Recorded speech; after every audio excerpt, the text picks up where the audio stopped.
பிரதமர் தலைமையில உயர்மட்ட குழு, பாதுகாப்பு குழு ஆலோசனை அப்படின்னு தொடர்ந்து நடந்துகிட்டு இருக்கு. ஏறக்குறைய இதுல என்ன மாரியான முடிவுகள் எடுப்பார்கள்? உடனே யுத்தத்த நோக்கி அறிவிச்சுருவார்களா அப்படின்னு கேட்டா, அதுக்கு வாய்ப்பு கிடையாது. யுத்தம் அப்படிங்கிறது சஸ்பென்ஸ். அதனால அத ராணுவம் தான் முடிவு பண்ணும். உத்தரவ குடுத்துட்டு அரசாங்கங்கள் விலகிக்கும். அது தனி விஷயம். ஆனா ராஜதந்திர ரீதியில அடிக்கணும். அப்படி ராஜதந்திர ரீதியில அடிக்கிறதுக்கு முன்னாடி, நம்ம உறவுகள கட் பண்ணணும். எல்லா பையனையும் கட் பண்றான்னு சொல்லும்போது நம்ம உறவ கட் பண்ணா தான், ஃபர்ஸ்ட்டு அதுக்கு ஒரு மைலேஜே கிடைக்கும். அத நோக்கி இப்ப இந்தியா சிந்திக்குது. என்ன செய்யலாம்? முதல் கட்டமாக தூதரக உறவ துண்டிச்சுக்கிறது. இங்க உள்ள பாகிஸ்தான் தூதரக அதிகாரிகள ஷட் டவுன் பண்ணி தெரிச்சு ஓட விடுறது. நம்ம ஆட்கள அங்க ஷட் டவுன் பண்ணிட்டு கிளம்பி வாங்க அப்படின்னு சொல்றது. அடுத்த கட்டம் அப்படிங்கிறது, ஒரு சின்ன அளவு கூட எப்பேர்ப்பட்ட எமர்ஜென்சியா இருந்தாலும் சரி, வர்த்தகம் அப்படிங்கிறது கிடையாது. போக்குவரத்து அப்படிங்கிறது கிடையாது. நீ சுத்திக்கிட்டு வந்தாலும் சரி, பாகிஸ்தான் பாஸ்போர்ட்டுக்கு விசா கிடையாது. முடிஞ்சு போச்சு. இந்த 3 விஷயங்களையும் இம்மீடியட்டா செய்யலாம் அப்படிங்கிறது தான் முதல் கட்டமா டெல்லி வட்டாரத்தில கசியப்படுற செய்தியா இருக்கு. காரணம் என்ன அப்படின்னா, இப்ப ராணுவ நடவடிக்கை அப்படிங்கிறது இது நம்ம சார்ந்து. நம்மளோட பலத்த பொறுத்து, நம்மளோட பொருளாதாரத்த பொறுத்து, நமக்கு எங்க அடிக்கணும் அப்படின்னு தோணுதோ, அத நம்மளே முடிவு பண்ணிக்கலாம். ராஜதந்திர ரீதியில அழுத்தங்கள் குடுக்கும்போது, முதல்ல நம்ம ஃபிக்ஸடா ஒரு ஜோனுக்குள்ள நின்னு பாய ஆரம்பிக்கணும்.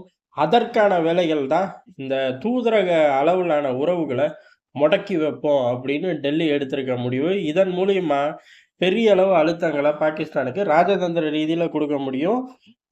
ராணுவ ரீதியில குடுத்தா மட்டும் தான் அவன் அடங்குவான். அவன ஒழிச்சு கட்டுனா மட்டும் தான் நம்ம நிம்மதியா இருக்க முடியும். அதுதான் பிரைமான விஷயம். ஆனா அப்படி ராணுவ டார்கெட் போம்போது நமக்கு இடைஞ்சல்கள் வெளியில இருந்து வரக்கூடாது.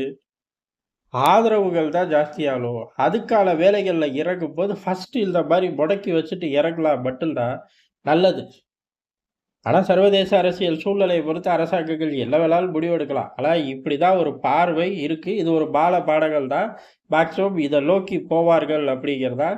இந்த கூட்டத்தோட முடிவுக்கு அப்புறம் பல்வேறு அறிவிப்புகள் வந்தாலும் வரும். இல்ல எந்த அறிவிப்பும் வராம, சத்தம் இல்லாம எல்லைகள்ல பாஞ்சாலும் ஆச்சரியப்படுறதுக்கு இல்ல. முதல் கட்டமா இங்க ஜம்மு காஷ்மீர் பகுதியில சானிடைசேஷன் ஒர்க் ஓடிக்கிட்டு இருக்கு. அது கிளியர் ஆகி ராணுவம் ஃபுல் கண்ட்ரோல், கிரவுண்ட் ஜீரோ அப்படின்னு ஒரு கிளியரன்ஸ் குடுத்ததுக்கு அப்புறம் தான், மேற்படி எல்லைகள்ல இருந்து பாகிஸ்தான நோக்கி நடவடிக்கைகள் அப்படிங்கிறது தீவிரமாக்கப்படும்.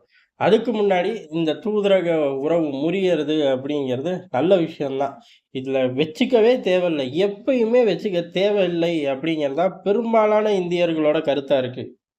பாகிஸ்தான நம்பி நம்ம இருக்கோமா அப்படின்னு கேட்டா, நம்ம மட்டும் இல்ல. எவனுமே பாகிஸ்தான நம்பி இல்லை அப்படிங்கிறது தான். அப்ப அங்க தூதரக உறவுகள் அப்படின்னு வச்சுக்கிறது மூலியமா நம்ம இதுவரை என்ன சாதிச்சோம் அப்படின்னா, ஒண்ணும் கிடையாது. வர்த்தக ரீதியில வச்சுக்கிறது மூலியமா என்ன சாதிச்சோம்? ஒண்ணும் கிடையாது. உடனே அங்க வெங்காயம் ஏத்தாட்டி இங்க மார்க்கெட் போயிரும். அங்க தக்காளி ஏத்தாட்டி இங்க கெட்டு போயிரும் அப்படின்னு வந்து ரோட்ல நிக்கக்கூடாது.